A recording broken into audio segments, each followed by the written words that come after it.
I wasn't in a good place that fall, and that sentence sounds cleaner than the days actually felt. At 43, I knew how to keep a camp running through weather that would peel roofing like old paint, but I did not know how to carry a quiet house after sunset. My name is Dustin Coleman, and I ran maintenance at Cold Creek Scout Camp, a worn patch of cabins, sheds, and muddy trails tucked into the shoulder of the mountain my father loved more than he ever loved idle talk. He left me the place when his heart gave out behind the chainsaw bench 6 years ago. I kept the place standing. I kept invoices paid. I kept gutters clear and drains open and fuel tanks topped. I kept my hands busy enough that people stopped asking if I was all right. 2 years before that fall, my son Caleb drowned in spring runoff on a ridge east of camp. Not here, not on my watch, and none of those details helped. The water took him anyway. I heard every version of comfort people offered, from church words to hunting analogies, to firm pats on the shoulder from men who had never sat at a kitchen table and stared at one untouched cereal bowl for 3 straight mornings. What stayed with me wasn't a speech. It was the sound of his boots still by the back door, caked in last week's mud, like he was late for school and would come barreling in any second. Grief, for me, didn't come like a wave. It came like weight. Steady, practical, heavy as wet plywood. By the second week of November, my life ran on a system I trusted more than feelings. Clipboards, fuel logs, a laminated storm protocol with numbered steps and checkbox lines I had rewritten 3 times so nobody could misunderstand what to do first. I listened to weather radio the way some folks listen to ball games. If the pressure dipped, I knew before the clouds rolled over the ridge. If the freezing level dropped, I knew what line would ice first and which faucet to drip overnight. I trusted those things because they gave a clear answer. I did not trust myself around kids anymore. Too much laughter in one place made my chest tighten like a knot in rope. Too much quiet from a cabin at lights out made my skin crawl until I went outside to look through windows and count sleeping bags. I became a man who repaired handrails at dusk so nobody would stop me in daylight for conversation. The camp had aged faster than I had. Main lodge siding split in thin curls along the south wall, dining hall roof patched in 3 shades of shingle where storms had worked it over, bathhouse water heater making a sound like a tired tractor every time it kicked on. The place had good bones, same as my father used to say while tapping beams with a hammer handle, but bones still need tending. I could spend 10 hours on a ladder and call it a productive day. Talking for 10 minutes felt like trying to lift something with a bad shoulder. People noticed and gave me room. Most of them meant well. Space can be a kindness. Space can also become a habit. I had a daughter too, grown now, 22 and living in Spokane, and we had become polite strangers with phone numbers. Her name is Nora, and she had my stubborn jaw and her mother's way of hearing what a person did not say. After Caleb died, she called every Sunday for a while. I answered less than I should have, then less than that. It wasn't anger. It wasn't even distance on purpose. I just didn't have language that didn't sound like sand in my own mouth. She was building a life and I was holding together a camp and a silence. We never fought. We drifted. Some folks call that easier. It isn't. The first cold push that month came in under a sky the color of aluminum. Needles on the firs held rain all day without dropping it, and the meadow between cabins turned from brown to black-green with moisture. I walked perimeter drains after breakfast, boots sinking an inch at each step, and checked the creek gauge at noon, then again at 3, because habit said verify. At dusk, I tested the backup generator behind the craft lodge, stood there with diesel in my nose and the vibration in my teeth, and watched steam rise from the exhaust like a ghost of summer, leaving for good. I slept in the tool shed on storm nights by then, on an army cot with one wool blanket and a radio set near my pillow. I told people it was quicker for emergency response. That was true. The rest of the truth was harder. I could not bear the thought of another family getting bad news, while I sat warm at home pretending weather happened somewhere else. A late autumn Girl Scout troop was scheduled for 3 nights that weekend. 1 assistant leader and 12 girls with bright packs and the kind of confidence only children, and the very lucky carry into mountain weather. Their main leader had caught the flu, according to the message left on the camp office machine. So the assistant, Mara Jensen, 30-something, sensible boots, steady eyes, was running the whole weekend with 1 parent volunteer expected to join the second day. I read the weather advisories twice and called her once to recommend postponing. She thanked me and said they'd already promised the girls and they'd stay flexible if conditions turned. Optimism has a tone. Hers had it, but not carelessness. That mattered. When their vans rolled in just after lunch Friday, the camp changed pitch all at once. Doors slammed, girls laughed, somebody shouted that they'd seen deer on the lower road, and Pepper, the troop's old mutt with greying fur and a chest shaped like a barrel, trotted out like she owned the meadow. Pepper sniffed my boot, approved me without ceremony, and moved on to inspect the puddles. The girls were all knit hats and rain shells, and questions asked at full volume. Mara handled them with calm authority that reminded me of teachers who never raise their voices because they don't need to. I stayed near the maintenance shed and inventoried propane cylinders that did not need inventorying. I was not rude. I was absent on purpose. Mara walked over while I pretended to wrestle a rusted latch that had worked fine 10 minutes earlier. "You Dustin?" "Yeah." "I'm Mara. Thanks for the warning call. We packed for wet and cold. If forecast worsens, we'll shift into lodge activities and skip the ridge hike." "That's smart," I said. "Stormline might hit overnight. Gusts could be rough above Treeline." She nodded and glanced toward the girls unloading bins. "I know you're maintenance, not programming, but if we need local judgment, can I ask you straight?" "You can ask," I said. "I'll give you the weather answer." She gave a quick smile that held no pressure in it. "Weather answer's exactly what I want." That exchange sat with me longer than it should have. No one asked me for weather answers anymore without trying to sneak in life answers too. She let the boundary stand.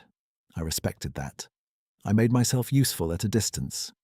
Re-secured 2 tarps over firewood racks. Cleared pine needles off drainage grates behind the lodge. Checked the handline by the wash station and replaced 1 frayed knot. Around 4, the girls moved through a knot-tying session under the cook shelter while light rain thickened. I caught pieces of their chatter drifting through the trees.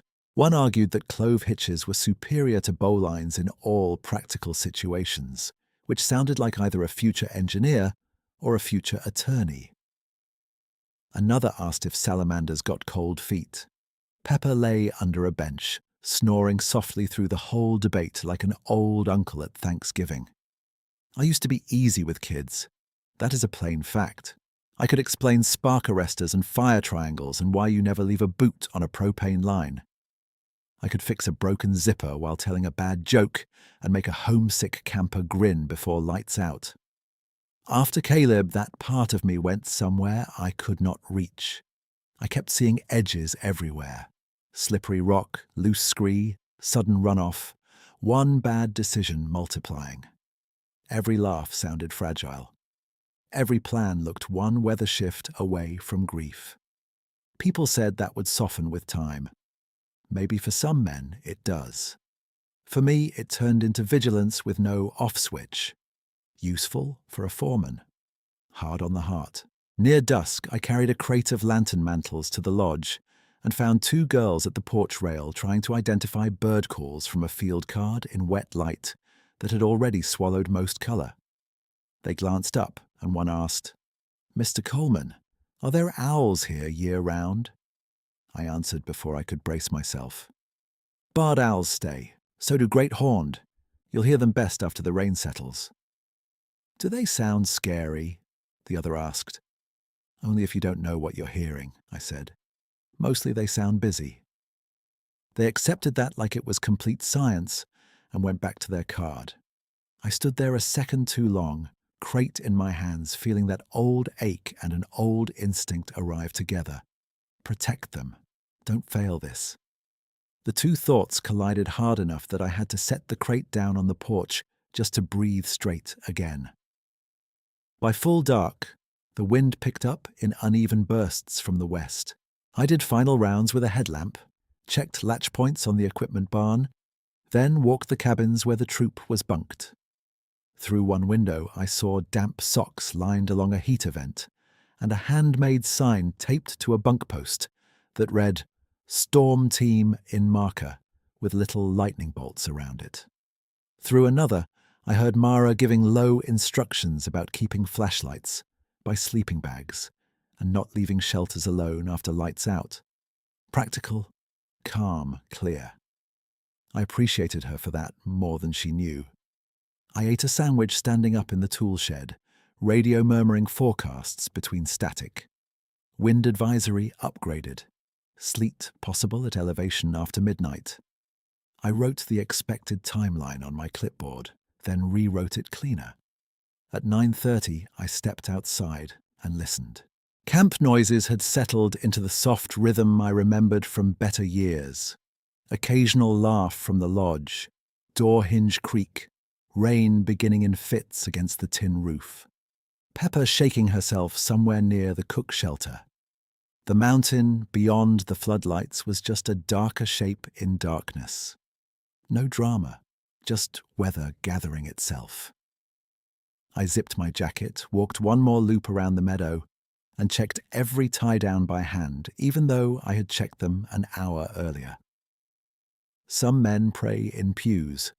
I tightened straps and counted cabins and listened for change in the wind.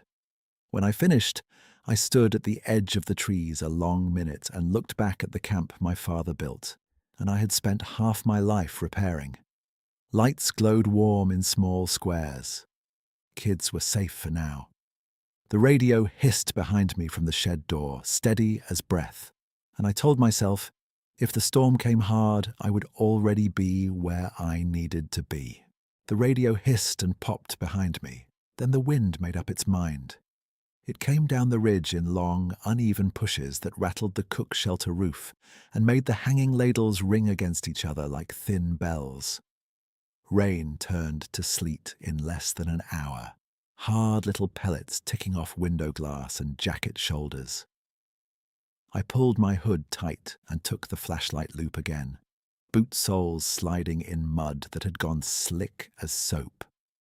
Tie-downs held, cabin doors held. The tarps over the wood rack snapped and flexed, but stayed anchored. Every few minutes I stopped moving just to listen for the wrong sound, that sharp crack of a limb coming down close, the metallic slam of unsecured gear, a shout where no shout should be. Nothing yet, just weather working. By a little after 10, the girls were quiet in their cabins, and the only light still on was the one above the lodge sink, where somebody had left a mug to dry. I stood in the open tool shed doorway, radio turned low, watching sleet streak through the floodlights at an angle that kept shifting with each gust. The mountain had disappeared beyond the nearest firs. It felt like the whole world had tightened to this one wet meadow. And the list in my hand. Check roof drains. Check generator enclosure. Check handline. Check walkway grit bins. I went through it twice, then wrote notes in margins I didn't need. Men like me call that diligence. Sometimes it's just fear with better handwriting. Around midnight, I sat on the edge of the cot and unlaced one boot, then laced it again when a gust hit so hard the shed wall thudded once in protest.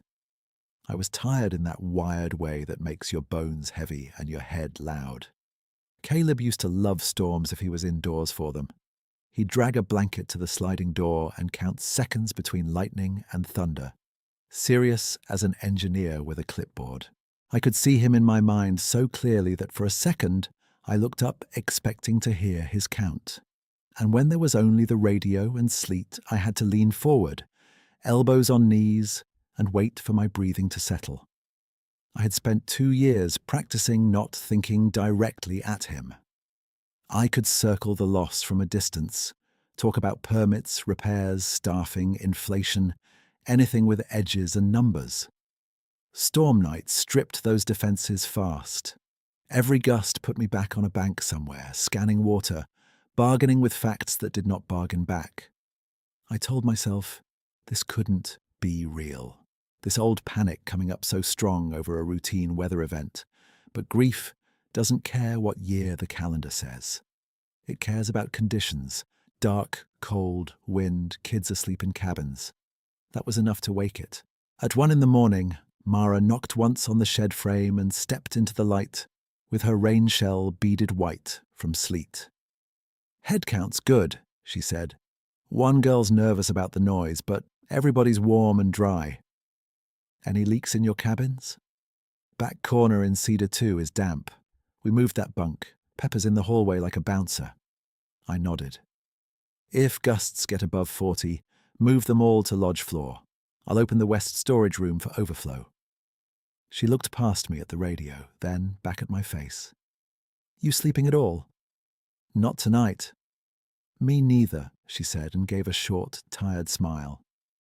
"All right, I'll check again at 2. When she left, I stood there longer than necessary, listening to her boots splash away, and felt a sharp kind of respect for her that had nothing to do with small talk. She was scared enough to stay alert and steady enough not to spread it. That balance is rare. The worst of it hit between 2 and 3. Wind rolled over the ridge in sustained sheets, flattening the meadow grass and driving sleet under eaves where it had no business reaching. A tarp finally tore free at the far side of the craft lodge and cartwheeled into the dark like a live thing. I chased it 50 yards through ankle-deep mud, caught a corner, and hauled it against a fence post with my shoulders burning. Somewhere upslope, a dead branch came down with a crack and a heavy, brushy crash. I froze, counted the cabins in my head by location, then heard nothing that sounded like trouble, and kept moving. Work first, feel later. By 3:30, the storm started to lose force. Not stop, just spend itself. Gusts grew farther apart, rain took over from sleet, and the roof noises softened from hammering to a steady drumming. I made coffee in the shed on the old single burner my father used to call the marriage saver, because it kept men from speaking before dawn. The first cup tasted like burnt pennies and relief. I drank it anyway, standing with one hand on the counter, staring at a map of camp trails pinned crooked to the wall. I had traced those trails with Caleb when he was 9, pointing out where runoff crossed in spring and where to step after freeze-thaw. He had nodded like I was handing him state secrets. A father can live a long time on memories like that and still feel empty at breakfast. When grey light finally started to thin the dark, I pulled on dry gloves and stepped outside for damage assessment. The rain had tapered to a mist, fine enough to hang in the beams from the yard lights. Steam lifted off the generator housing. Water dripped from every edge. My first impression was simple, messy but manageable. Then I rounded the cook shelter and stopped so hard my knee twinged. The meadow looked like a rummage sale had blown through and then been put back by someone with military habits. I knew where the troop had staged their gear before lights out. Duffels under a tarp line by Cedar 1, day packs near the lodge porch, sleeping pads stacked loose by the mess hall door. Now every piece that had scattered was gathered and sorted in 3 clean rows against the cook shelter posts. Large duffels on the bottom, straps tucked in, smaller packs by colour and size. Sleeping pads laid flat on top as a water break. Above them, on each stack, sat a crown of dry kindling tied with narrow strips of split bark. not damp twigs, dry finger-thick sticks, shaved clean at the ends, arranged so air could move through. I walked the line once without touching anything, then again slower because my brain refused the first pass. The shelter roof had leaked at the east corner all night, but these bundles were dry through the centre. Somebody had protected them before the worst weather hit or knew exactly where to source dry heartwood in a storm. There were no boot tracks I recognized in the churned mud around the rows, just broad depressions softened by runoff and peppered with sleet melt. I crouched, held my hand above one print without quite placing it down, then stood back up with a stiffness that had nothing to do with cold. Pepper came trotting from behind the lodge with a dish towel in her mouth like she had found treasure. She dropped it by my boot, looked at the stacked gear, then walked the full length of it at an easy pace, tail drawing lazy half circles. No hackles up, no barking. At the far post she sat, turned toward the fur line and held that posture like porch furniture set for company. Her ears were forward but relaxed, waiting, not warning. I had trusted dogs longer than I trusted most people, and Pepper looked the way good dogs look around kind hands. Mara's voice came from behind me. "Dustin, we've got a wet." She followed my gaze and stopped. For a few seconds we just stood there in the mist, both of us taking in the same neat rows like we'd walked onto a stage set overnight. Then she stepped closer and touched one bundle with 2 fingers. "These are dry," she said quietly. "How are these dry?" "That's what I'm trying to answer." "Did you do this?" I shook my head. "I was on rounds most of the night. Lost a tarp, chased it, checked cabins. I didn't stack anything here." She looked toward the tree line where Pepper sat. Could one of the parents have come early? Road gates still chained, no fresh tire tracks at the lower lot. Mara exhaled, not panicked, just recalculating. "All right, whatever did it helped us. We'll keep the girls close, no wandering buddy system even to the sink. You see anything else? You tell me straight." "I will," I said. "And don't announce this yet. Let me check the perimeter first." She nodded once. Practical again. "I'll start hot oatmeal and dry socks." After she left, I stood in the drizzle with Pepper still facing the trees and felt my old frameworks grinding against facts that did not fit. Wind could scatter gear. Wind did not sort by shelter group. Campers could help each other. Campers did not shave dry cedar and tie it in crowns at 4 in the morning without waking half the cabins. A prank made sense for about 10 seconds until you looked at the care in the arrangement. Every strap tucked where little hands wouldn't snag. Every stack low enough for a child to reach without tipping it over. It wasn't showy, it was useful. Whoever had done it understood procedure and panic both. I picked up one kindling bundle and turned it over in my palm. The bark strip knot was snug, clean, and pulled flat with deliberate pressure. My father used to teach knots that way. No wasted motion, no flourish. For one unsteady moment, I had the odd thought that the woods themselves had watched us all night and decided to lend a hand.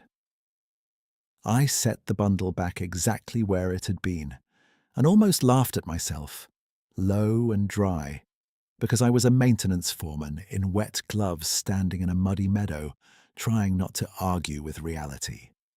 Pepper glanced back at me, then toward the firs again as if to say, "There, pay attention." So I did. I followed her line of sight to the shadowed trunks at the meadow edge, where mist moved in thin bands between branches. Nothing stepped out. Nothing crashed away. The usual morning racket never started. No jay complaints, no squirrel chatter, no fuss from the chickadees that lived near the bathhouse eaves. Just drip, mist, and that deep post-storm quiet that sits in your chest more than your ears. I stayed there with one hand on the nearest stacked pack, feeling the dry kindling under my fingers, and understood for the first time since Caleb died that vigilance was not the same thing as being alone. I stayed there a while longer, not because I expected anything to step out, but because I had run out of quick explanations and didn't know what to do with my hands when a problem refused a checklist. The kindling bundle on top of the nearest pack smelled like fresh cedar when I lifted it again, clean and sharp under the wet metal smell of morning. The shavings were curled tight, not hacked, and tucked into a split sleeve of bark that would shed drizzle like a little roof. That detail got me moving. Wonder can freeze a person, but practical curiosity gets his boots back under him. I set the bundle down, told Pepper, "All right, old girl, let's walk," and started a slow perimeter loop from the cook shelter to Cedar 1, then down toward the washout near the lower trail. The ground kept records even when people didn't. Mud held the story in pieces.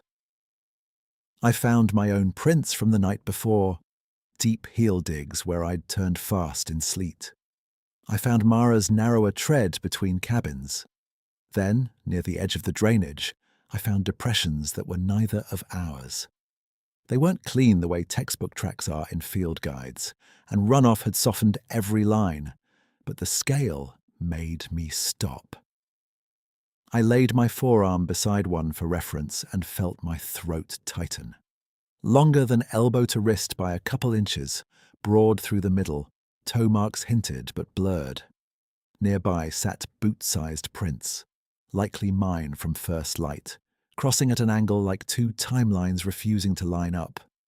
I pulled my tape measure from my pocket anyway, because numbers calm me. 21 inches at the longest point I could justify, 9.5 at the widest. I wrote it on my clipboard and immediately disliked seeing it in ink. By 7, smoke from the lodge vent rose straight up, and the camp started making daytime noises again. Pot lids, zipper pulls, girls arguing cheerfully over whose socks were actually whose socks. Mara met me by the pump house with a mug in one hand and a roll sheet in the other. She looked tired but steady, the way people look when they chose responsibility and stuck with it through bad weather. "You look like you're solving a crime scene," she said quietly. "Trying to solve a logistics puzzle," I answered. "Can you keep everyone on main paths today? No one alone beyond the sink line?" "We were already planning that. You find anything dangerous?" I shook my head. "No, that's the strange part. I found signs of something large moving around structures, but it stepped around saplings instead of through them. Didn't break what it didn't need to break." She studied my face before she spoke again. "You want me to be worried?" "I want you to be attentive," I said. "Different thing." Mara nodded once. "Attentive I can do. We'll keep activities close and I'll tell them we're in storm recovery protocol, so they treat it serious without getting spooked." "That wording's good," I said. "And don't let them mess with those stacks yet. I want photos first." I spent the next hour documenting everything like an insurance adjuster for a world I did not fully believe in. Photos of the gear rose from 3 angles, close shots of knots on bark ties, measurements between post and stack, distances to Treeline. I bagged 2 cedar shaving samples in clean freezer bags from the kitchen and labeled them with time and location, then stored them in the office mini-fridge beside a jar of mustard and somebody's forgotten yogurt.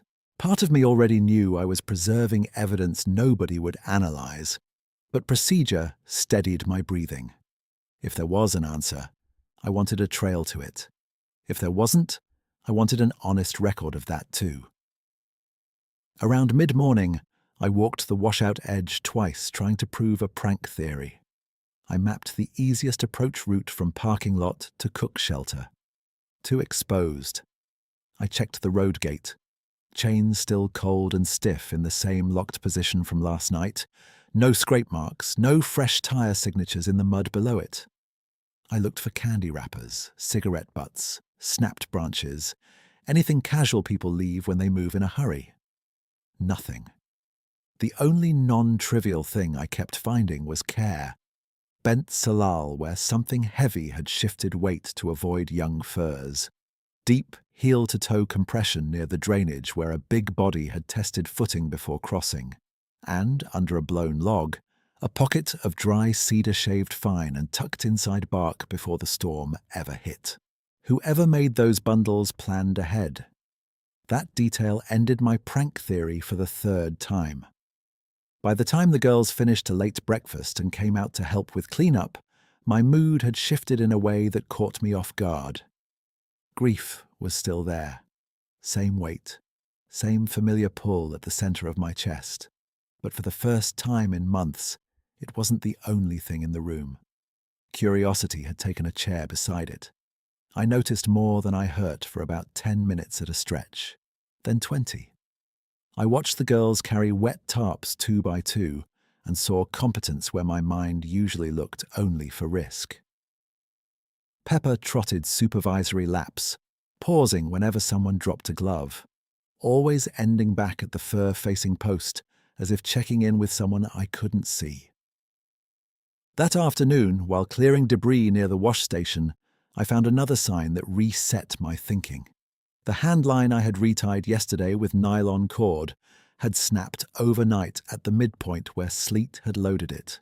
In its place was a new line running post to post, braided from green vine and 2 lengths of orange survey tape from my own maintenance bin, twisted together tight and anchored with clove hitches I would have graded as competent in any skills class.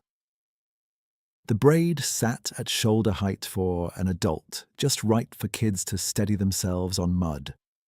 I laughed once, short and disbelieving, because the knot tails were trimmed neater than mine. Later, dragging a branch pile, I muttered, "Excuse me," to what I thought was a crouched shape beside the trail, and discovered I'd addressed a lichen-covered boulder with great courtesy. That was the level of rattled I had reached.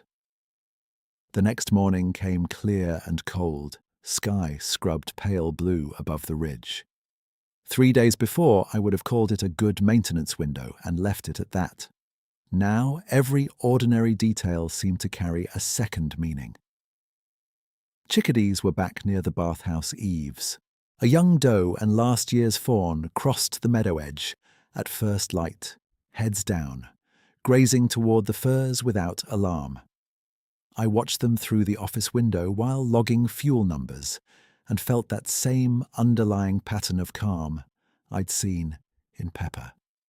Whatever had moved through camp moved big, but it did not move like hunger or threat. It moved like custody. Near noon, one of the girls hollered for an adult from the upper trail spur. Mara and I reached her together and found a raccoon by a cedar stump, forepaw caught in an old illegal wire snare somebody had set off property and dragged downslope by debris. The loop had been twisted open and laid aside. No blood, no torn fur, just a bent wire and fresh scrape marks where the animal had bolted. The girl was upset until Mara knelt and explained, calm as ever, that the raccoon was already free and likely halfway to another county by now. I picked up the wire with gloved fingers and bagged it for disposal, then stood there longer than needed, staring at the cleanly unwound twist. Human hands could do that. So could hands that were not human and still careful. By late afternoon, the temperature dropped fast and thin shadow filled the drainage before sunset. The troop was packing wet canvas from activity awnings, and I volunteered to haul the heaviest roll to the barn because lifting gave my thoughts somewhere to go. The canvas was waterlogged and awkward, smelling like mud and smoke and old rain. I carried it over one shoulder along the service trail that skirts the Alder Run, boots sinking in places where yesterday had softened the edge. When I reached the bend above the drainage, I heard brush move below me. One deliberate shift, then stillness. Not a crash, not a scramble, just weight placed carefully. I turned and looked across the gap, maybe 40 yards out. At first, I only saw dark against dark. a vertical shape where alder shadow met fir trunks. Then it stepped half a pace into open ground, and scale rearranged itself in my head all at once. Broad shoulders, long arms, heavy through chest and thigh, fur dark as wet bark with lighter guard hairs along the forearms, catching the last flat light. It stood taller than any man I'd known, yet there was no charge in it, no display, no forward lean. Its posture was neutral, almost patient. Between us lay a fallen branch, thick as a fence rail, lodged across the narrow footpath kids used to reach the upper latrine. The figure bent, took that branch in both hands, lifted it with controlled effort, and carried it 3 steps to set it beside the trail instead of tossing it downslope. Set it. Carefully, like noise mattered. My body did what old fear trained it to do first. Lock knees, shallow breath, count exits. Then another reading came in through the same senses. Birds in the canopy did not explode away. No deer alarm bark. Pepper, who had followed me halfway up the service trail and stopped behind my left heel, stood with her tail low and loose, ears forward, no growl. The figure straightened and looked at me. Its eyes were amber brown in the dim, steady and clear, with an expression I can only call attentive. Not tame, not domestic, not anything small, just attentive.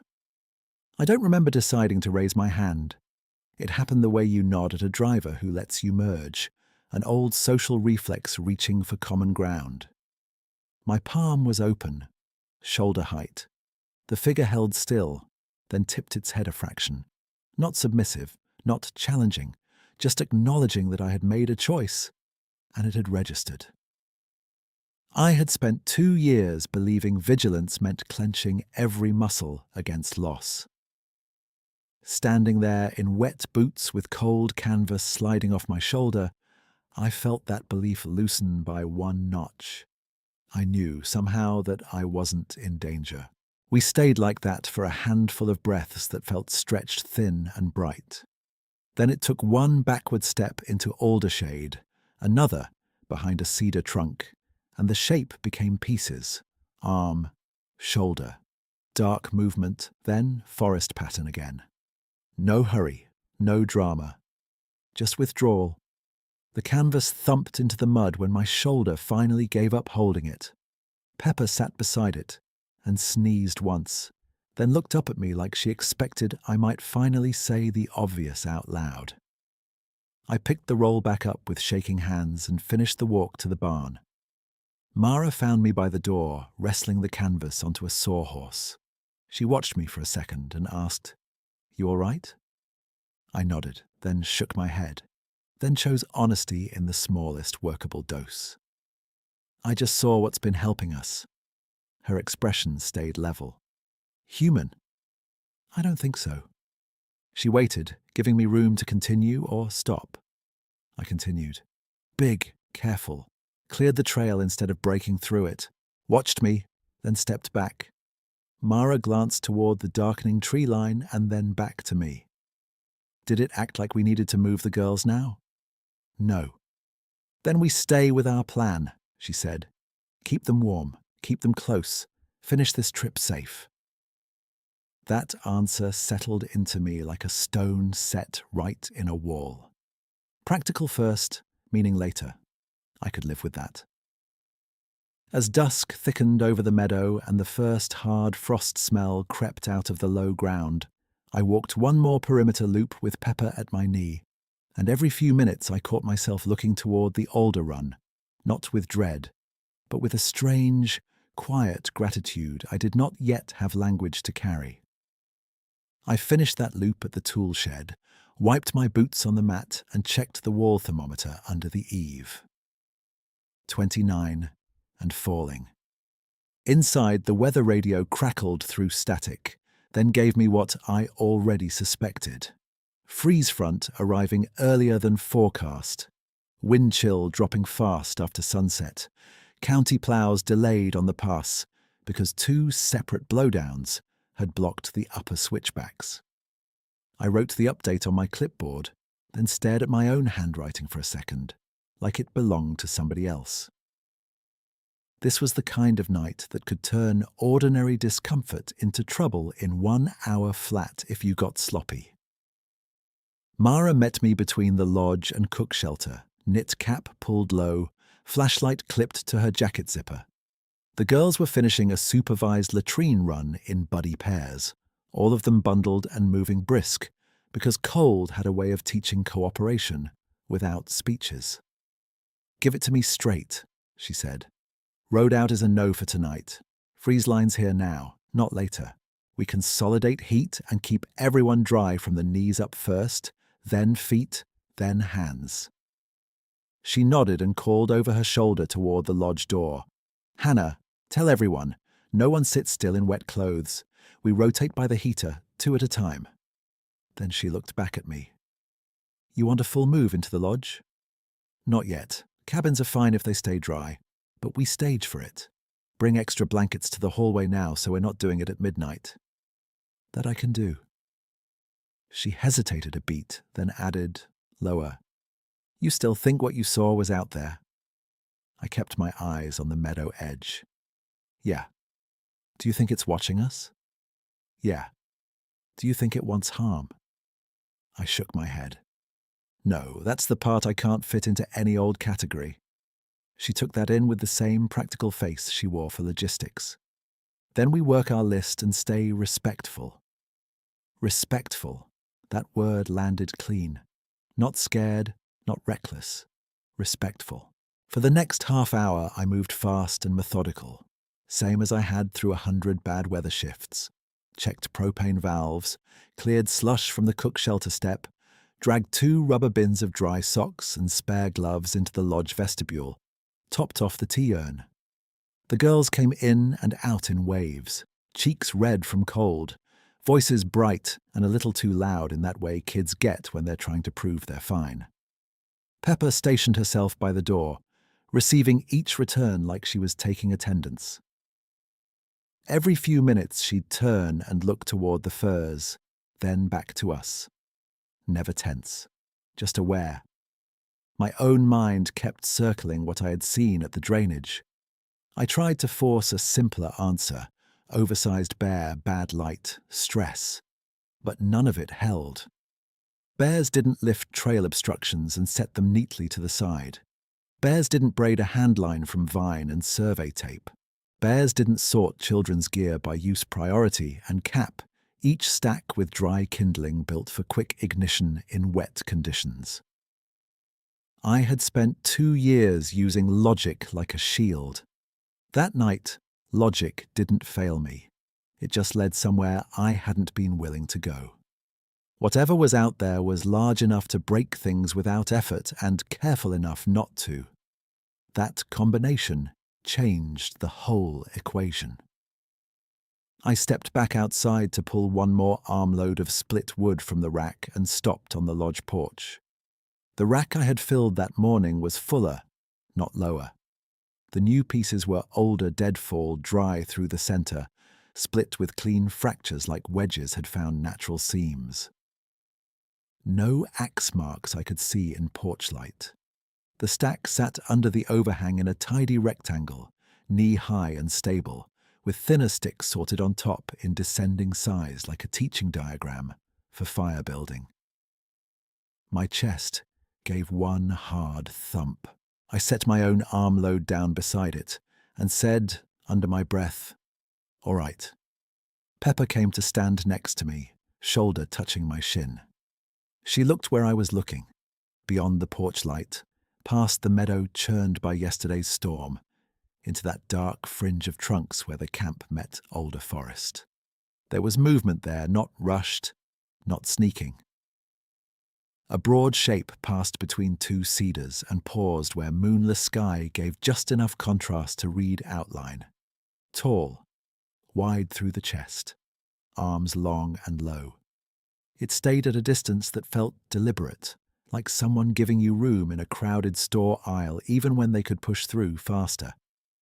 I stood on the porch, with my hands visible at my sides, and felt the old fear circuitry spark once. then go quiet. The figure didn't advance. It didn't posture. It watched me with that same steady attention I had seen before. And in that look was a non-verbal fact I could not explain away. It wasn't afraid of me, and it wasn't trying to make me afraid of it. It looked like two working men on opposite sides of a fence line, each deciding the other was taking care with what had been entrusted to him.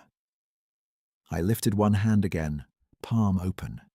The figure held still for 2 breaths, then inclined its head a fraction and shifted its gaze toward the lodge door, where I could hear girls laughing over spilled cocoa powder.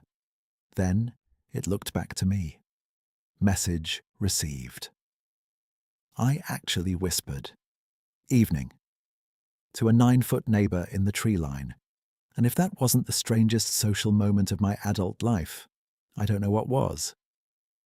Pepper gave a soft snort, like she had opinions about my conversational skills.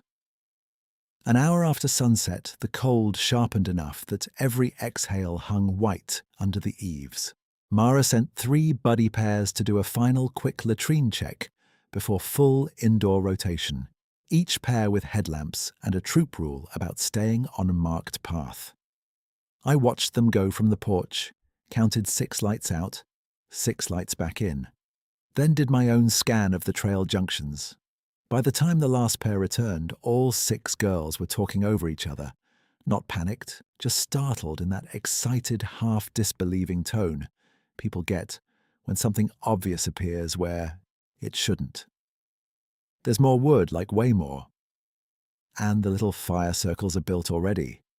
Not lit, just ready. And our wet stuff is sorted again by cabin tags. Mara raised both hands until they settled. One at a time, slow. A girl in a green hat took the lead. By the mess hall overhang, Ms. Jensen. 3 stacks, big logs, medium and tiny twigs, like in the handbook pictures. And by the shelter posts our gear is grouped by Cedar 1 and Cedar 2, and Lodge Overflow. Someone put our names on tape tabs so we could find our stuff. I looked at Mara. She looked at me. No performance, no dramatics, just 2 adults recalculating in real time. Everybody inside, she said. Dry gloves first, then we'll check together. We walked out with flashlights and saw it exactly as described. Under the mess hall overhang sat a second cache, bigger than the porch stack, built for function, not display. Dry split rounds in 3 rows, kindling nests perched on top in bark cradles, and beside each of the 3 fire rings, a complete lay already arranged, tinder at center, pencil-thin sticks over it in a loose teepee. Finger-thick pieces ready to bridge flame, larger fuel staged nearby. Whoever built them knew children would be cold and impatient, and needed fires that caught fast without fuss. At the cook shelter posts, every remaining damp item from the storm cleanup had been resorted by shelter group with masking tape labels from my own maintenance drawer. C1, C2, Lodge. Sleeping pads were laid as a dry barrier. Boots stood upright in pairs, toes out for easy grab. On top of each pile sat one compact bundle of cedar curls and heartwood splints, enough for a first light in bad wind. I crouched at the nearest fire ring and touched the tinder. Bone dry, not lucky dry, protected dry. Mara crouched beside me. Can we use these safely? Yeah, I said, they're built right. She gave one quick nod and stood. Then we use what's been given and we keep kids warm. That sentence carried no superstition, no grand theory, just sound judgment. We moved as a team. I lit the first ring with a long match, and the cedar took on a first contact, thin blue flame becoming steady orange in seconds. Mara lit the second. 2 older girls under direct watch lit the third with my striker after I showed them where to place their hands and how to keep sleeves clear. The progression worked exactly as staged. Tinder to small sticks, small to medium, medium to split rounds. No smoke choke, no frantic blowing.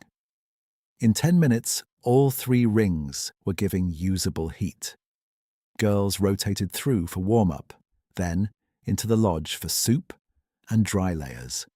Pepper circulated among them, accepting pats, then returning to sit where she could see both firelight and Treeline at once. When I carried the last crate of mugs from the lodge kitchen, I saw movement at the meadow edge again.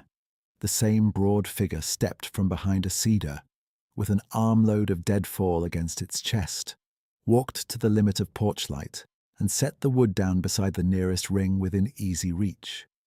Not tossed, placed. It straightened, looked once toward the cluster of girls laughing around steam and paper cups, then turned its head toward me. I was maybe 30 yards away. Close enough to see the lighter guard hairs along its forearms, close enough to see the calm in its eyes. No challenge in that gaze, no claim, just presence. Then it stepped back, 1 pace at a time, into the cedar curtain, and was gone as quietly as it had come. I stood there holding a crate of mugs against my jacket and felt something inside me that had been clenched for 2 years, loosen all at once. Not fixed, not erased, loosened. Children were warm because I had done my job, yes, and also because I had not done it alone. I had no framework for that. I had relief sharp enough to sting behind my eyes, and gratitude so plain it made me put the crate down on the porch step and press both hands to the rail until my breathing steadied. Behind me, from inside the lodge, I could hear Mara leading a call and response song the girls all seemed to know. Off-key and happy and loud in the best way. In front of me, the fire rings held steady and clean. Overhead, the freeze-hardened puddles into thin skin that cracked under boots. Pepper came and leaned against my leg, warm and solid, and we watched the dark edge of the trees together while the camp stayed lit, fed, and safe. Pepper's weight against my leg steadied me for another minute, maybe 2, and then my knees started to shake so hard I had to set 1 hand on the porch post. The cold had gotten sharp enough to bite through denim, but what hit me wasn't weather. It was release, sudden and complete, like somebody had cut a strap I'd been hauling with for miles. I kept my face turned toward the trees until I trusted my voice again. Then I picked up the crate and carried it inside. The lodge was bright, humid with wet coats and soup steam, loud with relief. Girls sat in sock feet around 2 pushed-together tables, trading crackers, arguing over whose flashlight had the strongest beam, laughing that thin, wild laugh kids get after stress breaks and leaves them lightheaded. Mara was at the stove with a ladle in 1 hand and the troop roster in the other, doing head count between paws. She looked up once, read something in my face, and gave me a short nod that said, "Not now, but I see you." I set mugs down, passed out napkins, checked the heater vent, then stepped back out before my chest cracked open in the middle of all that noise. The equipment shed was dark except for the workbench lamp I'd left on low. I shut the door behind me, leaned both palms on the bench, and tried to count my breaths the way a counselor once taught me after Caleb died. 4 in, hold, 4 out. Again. I got through 3 cycles before the first sob hit anyway. I cried hard and without dignity, elbows on plywood, forehead against the cool metal lip of my father's old toolbox. Not fear, not confusion. Relief so strong it hurt. Children were safe in a storm night, and for the first time since my son, I had lived through that sentence without bracing for the second half to go wrong. I had done the work. Mara had done the work. And something in the woods had done work too. Careful and practical and kind. That truth undid me. I had spent 2 years holding one belief like law. If I watched every edge, checked every latch, memorized every forecast, I might keep bad luck from choosing us again. Tonight had shown me the limits of that bargain. Vigilance mattered. Lists mattered. But control had never been complete, not even on my best day. Standing there with tears dripping off my chin onto a parts catalogue, I finally let myself say what I had refused to say out loud. Caleb's death was not a punishment I could outwork. It was grief, it was loss, it was real, and it did not have to be the only shape my life took. I don't know how long I stood there after the crying eased, just listening to the muffled lodge noise through the shed wall and the occasional pop from the fire rings outside. At some point I wiped my face on my sleeve, blew my nose into a shop rag that had seen cleaner jobs, and laughed once at myself because I was a grown foreman with socket sets sorted by metric and SAE, and I was being emotionally rebuilt by a silent giant and an elderly mutt. A knock sounded on the shed doorframe. "Dustin," Mara's voice low. "Yeah, come in." She stepped inside and shut the door behind her against the wind.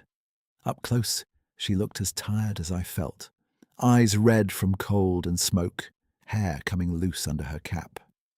She didn't ask if I was crying. She just leaned one shoulder against the shelving and waited.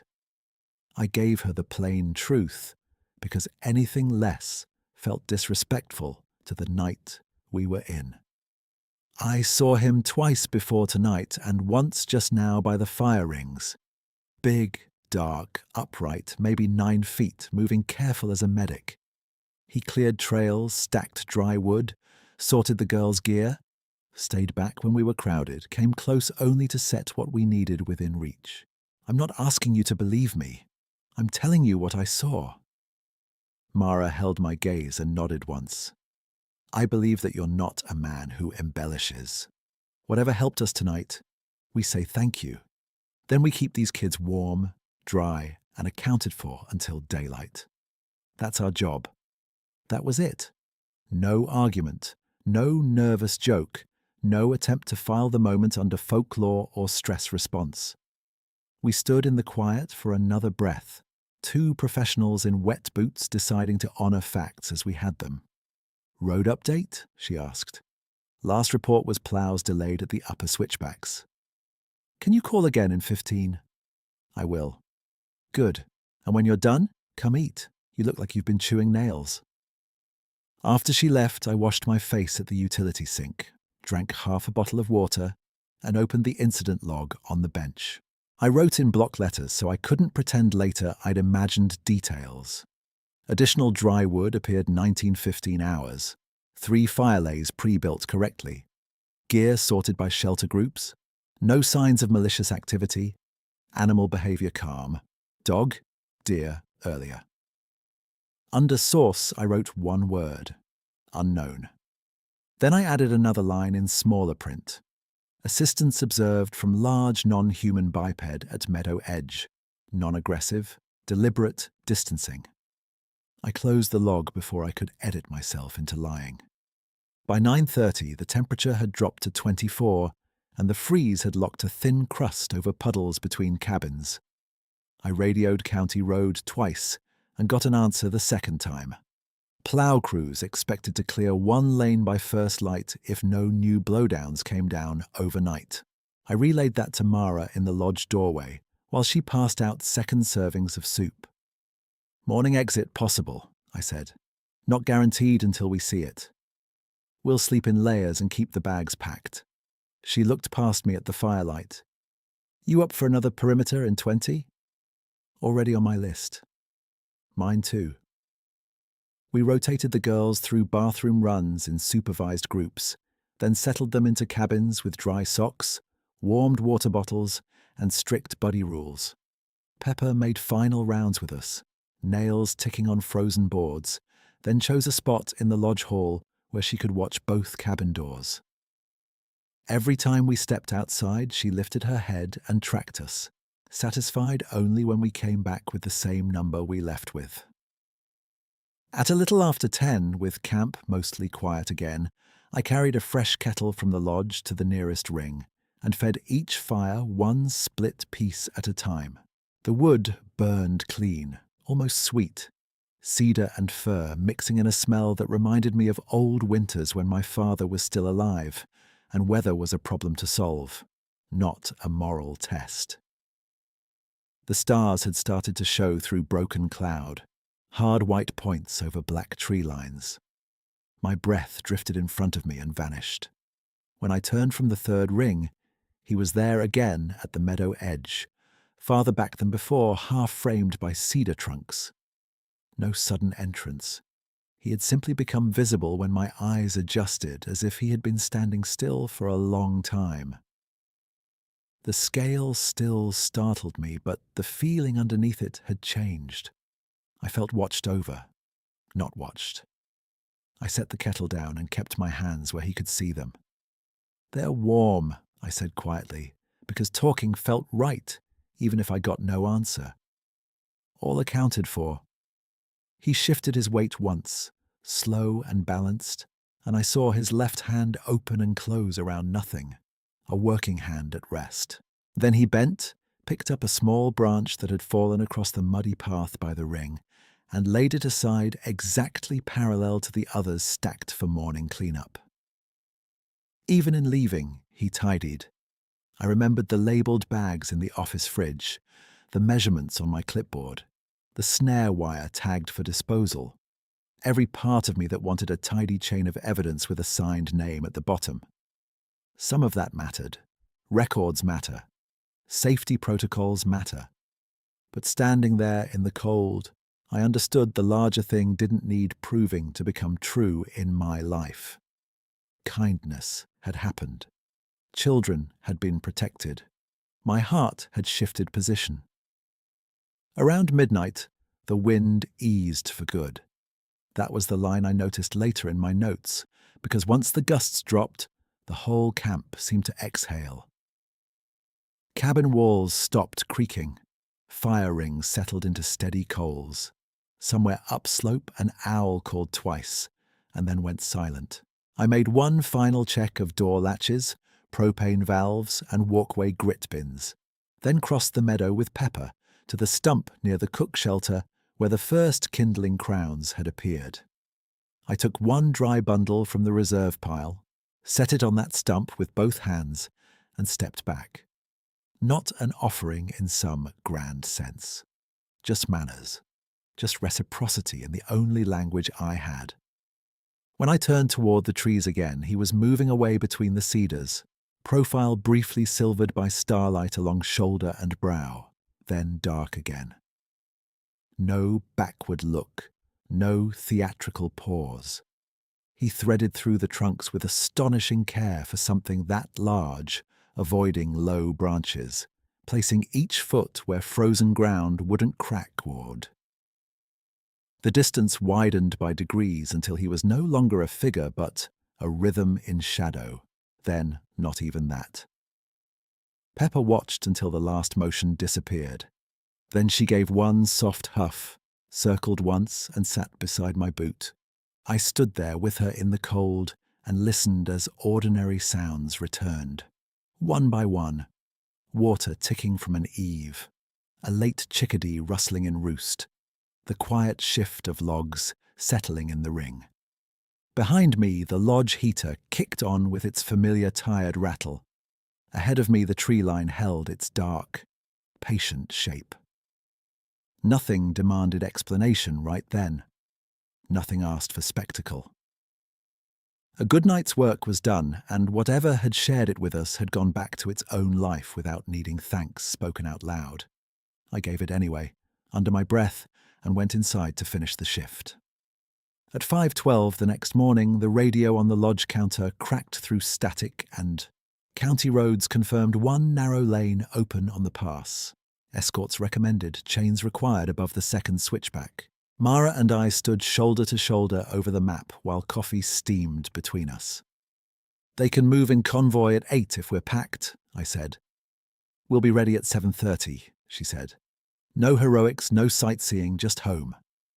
Outside, dawn came in pale bands over frozen mud, and the girls moved through departure checks with that sleepy competence kids have after a hard night done right. They collected gear from the labelled stacks, checked each other's gloves, counted water bottles allowed by cabin group. One of them held up a Kindling crown and asked Mara, "Do we keep these?" Mara looked at me. I nodded once. "Take one for your troop box," she told them. "Leave the rest where they are." Before the vans loaded, she gathered everyone by the porch steps. "Quick gratitude circle," she said. "Name one person who helped you stay safe." The answers came fast. Ms., Jensen, Dustin, Pepper, Hannah, the soup pot, which got a laugh, and then one small voice from the back said, "And whoever fixed everything in the dark." No one argued with that. They just stood in hats and puffy coats and nodded like they all felt the same thing and didn't need to force a label onto it. Pepper delayed her own boarding to trot to the stump by the cook shelter, sniff the dry bundle I had left there, and sit facing the furs for 3 quiet breaths. Then she turned, climbed into the second van, and settled between 2 duffels like she'd completed her last check.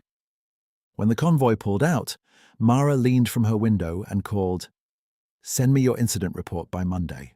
Full detail." Then lower, so only I could hear it, "And keep 1 copy for yourself." "I will," I said.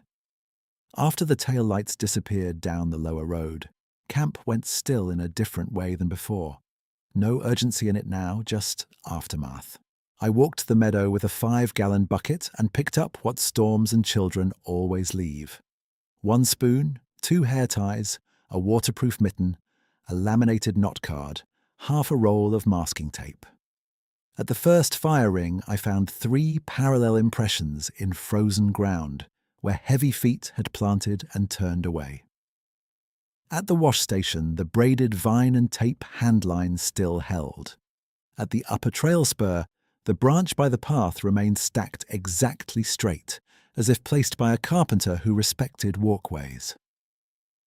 By noon, after sleeping 2 hours in the shed cot, I drove to the district office with the incident log, the bagged snare wire, and the 2 cedar shaving samples still in labelled freezer bags from the mini-fridge. District Ranger Pete Hollis read the weather section first, tapped the page with a pen and said, "Good call on consolidating heat early." Then he read the bottom line twice. "Large non-human biped," he said, careful and neutral. "You want that in the official version?" "I want the truth in my version," I said. "Official can say unknown assistance and no hostile contact."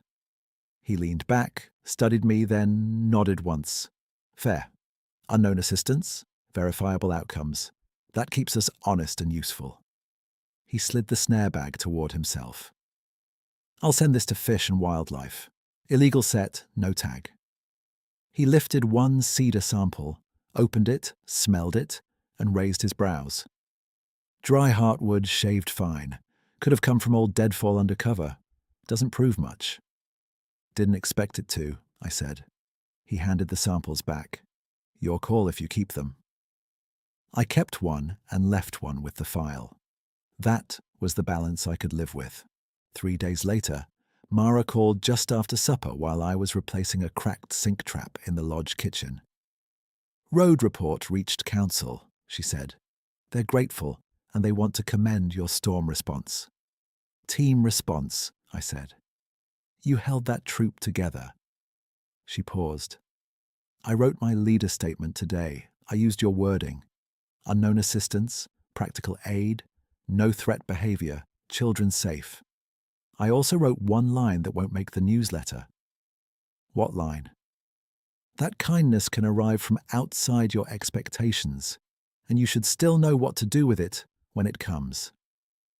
I sat on the floor with a pipe wrench in my hand and felt that line settle into me like a tool clicking into the right socket.